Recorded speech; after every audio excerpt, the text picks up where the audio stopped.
So you've been running your own business for, well over 10 years, if I remember correctly, right? Yeah, 13 years. I started in 2010, so it's pretty easy Yeah. to do the maths on that. And that in and of itself is a huge success because not many people last very long, right? Not in this industry, at least. That's true. It's one of those things I say in my podcast. If you go back and listen, almost every episode, you'll hear me talking about it's a low barrier to entry industry, meaning Yeah. that anybody, doesn't matter if you've got a good paying job or not, anybody can grab 3 tools and a Commodore wagon and off they go. Yep. And just start charging $50 here and there. And Oh, most of them charging $25-$30. well, yeah, that's You ever true. think about it though? If you've got a job, and even if you don't have a job, you're on Centrelink payments and you're not declaring your income from mowing a couple of lawns. If you go out on a Sunday and you mow 3 lawns for $25 each, that's beer money. Exactly. Don't declare it. Yeah. Bit of cash. Yep. You already Do you got think those tools to do your own lawn. exactly? But do you think? Because you hear it a lot. Do you think that those are the type of people who are ruining the industry, No. or do you think that it's a little bit deeper than that? Do you actually think that people are ruining the industry? I don't. That's a good question. Because you hear it a lot on these pages, right? It's like the people who undercharge are ruining the industry, or this Yeah. person's ruining the industry, or what do you think about that? So the number one reason why I chose to do a podcast for the lawn care and gardening industry is because I believe that everybody who wants to participate in this industry can do it in a meaningful way for themselves, and it doesn't have to be the same as the next person. Take you and I, for example. You're really successful with running a team of people, having employees, having an admin person, having a manager, which is yourself, and running a business where you're able to pass on those business numbers to other people in a really meaningful way. I've been in business similar amount of time to you, and I have my own successes, but it's completely different to what you do. And I'm a 2-person team most of the time. So myself and maybe one employee. There's been times where I've had 4 employees on at once, but for the most part, we're completely different. And that doesn't mean you're successful and I'm not, or I'm Mhm. successful and you're not. Yeah, So totally my agree. podcast is all about presenting that to people and going, hey, as long as you're aware and not just running blind, then you can choose to run a business in this industry in a way that's meaningful. And is it damaging the industry because there's so much variety, because there's so much interest from people, from bankers through to dole bludgers? Yeah, I totally agree with the success thing too. And I think sometimes people misinterpret some of the advice that comes online as you should do this, not consider if this is the best thing for you because it was really helpful for me. Do you know what I Yeah. mean? Because some Yep. people are coming in saying, for example, um, there's a guy called Daniel Smith who's got a Gianni Ferrari and he loves his Gianni Ferrari. Yes. And I have the direct competitor of that, which is called a Walker. And Well, I, good choice, by the way. but to be honest, it's like I could have gone either way. And it's sort of like it's one of those things where people go on the internet. It's like you're an idiot for buying the Gianni Ferrari, or you're an idiot for buying the Walker, and you guys, Yeah. it's like. But I really don't think you couldn't define. Somebody might go on there and say, "I bought a Gianni Ferrari, and it was the best thing I ever did for my business," and 90 people will interpret that as you don't have a Gianni Ferrari, so you're an idiot. It's like, that's not what I'm saying. Well, everybody who owns a Walker is an idiot because you should have got a Gianni Ferrari, or vice versa. And Yeah. the internet blows this stuff up. And so then you hear like, a lot of this, the last video I did on this podcast was how to work out your charging. And the whole idea was to go, here's a spreadsheet.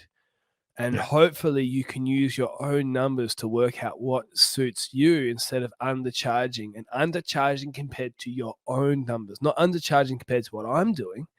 And Yeah. somebody commented on it on Facebook, basically being like, this is just somebody showing off how much they're charging.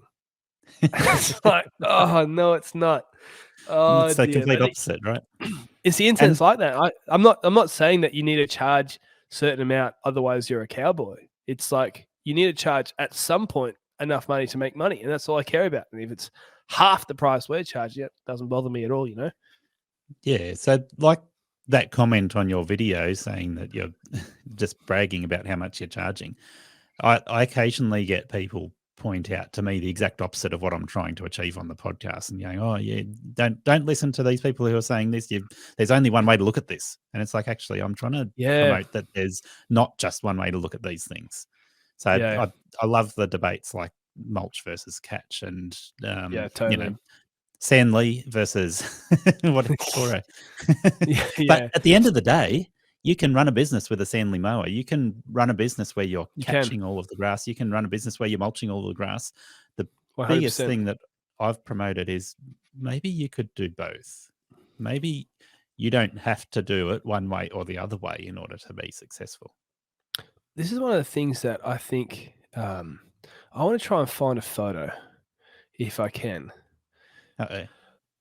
because if I can find this will be great. Because I don't know if anyone's seen. I have shared it once before, a long time ago, but back in the day, I had a photo of when I started the business, and people would have called me a cowboy.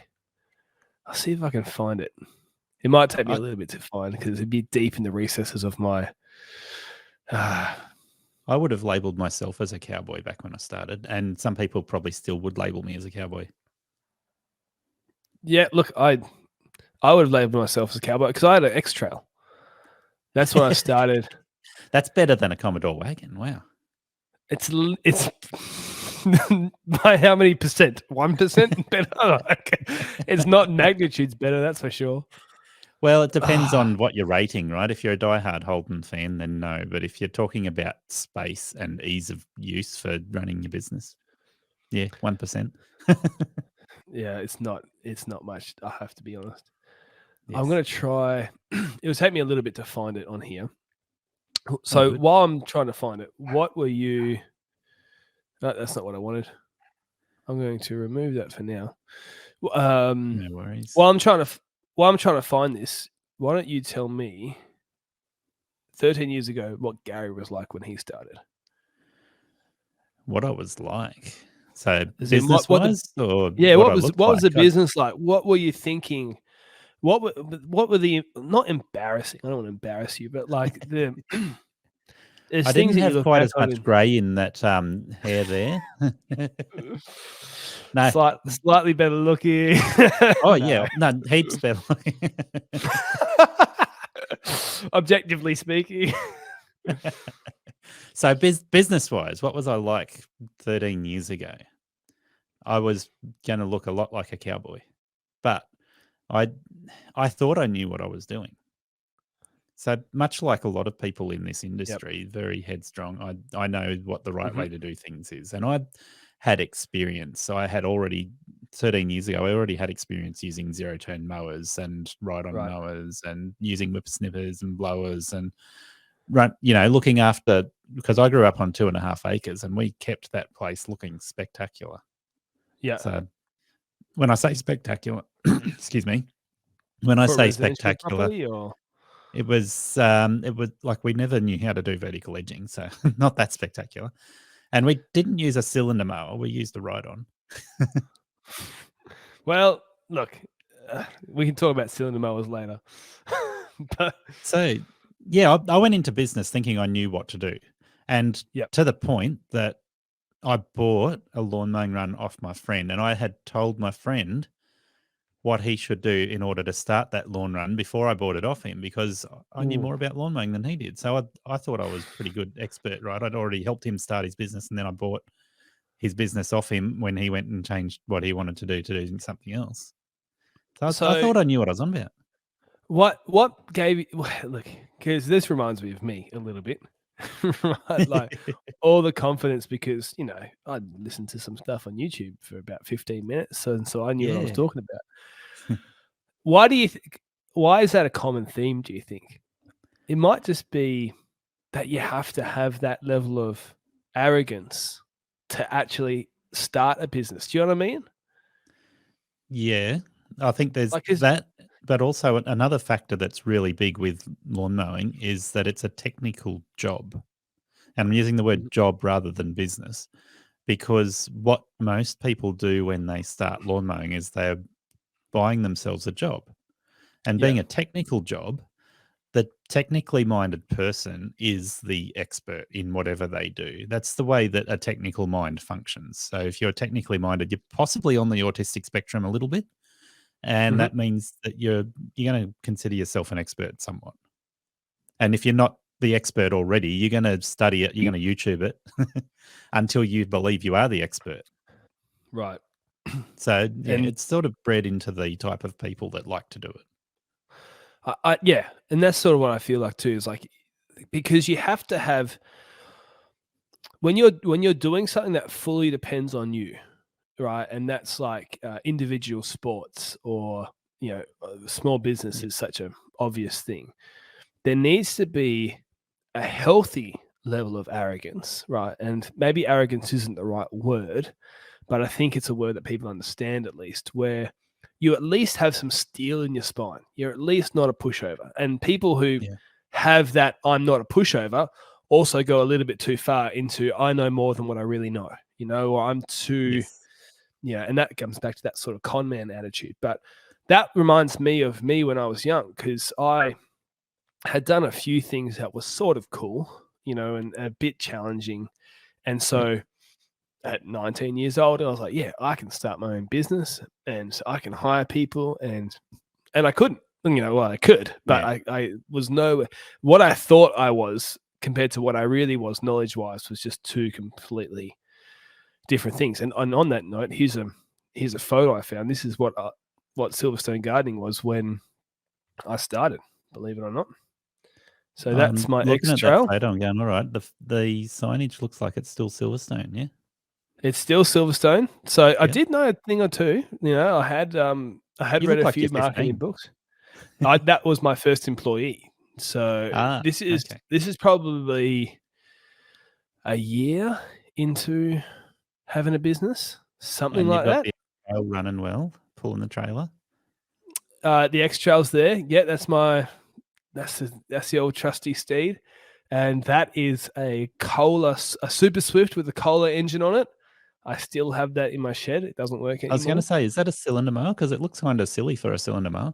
It's definitely not a cylinder mower. That is not even a self-propelled 21-inch. That's an 18-inch There you go. human-powered. Well, not obviously the engine, but it doesn't drive itself. There Yep. is a cylinder mower in that trailer. Well, I don't know that Okay. day, but I did have a cylinder mower from day one. Well, Yep. It looks like you maybe got two wheelie bins in the front of the trailer to put the grass clippings in. I did. Yep. No mower deck, right? Yep. And so that's how I started. So I'm definitely not somebody who's against the inverted commas cowboy undercharging because you got to start somewhere. Hey, if you love the podcast, jump on our Patreon. It's the Patreon to keep this podcast going. The link is in the YouTube description.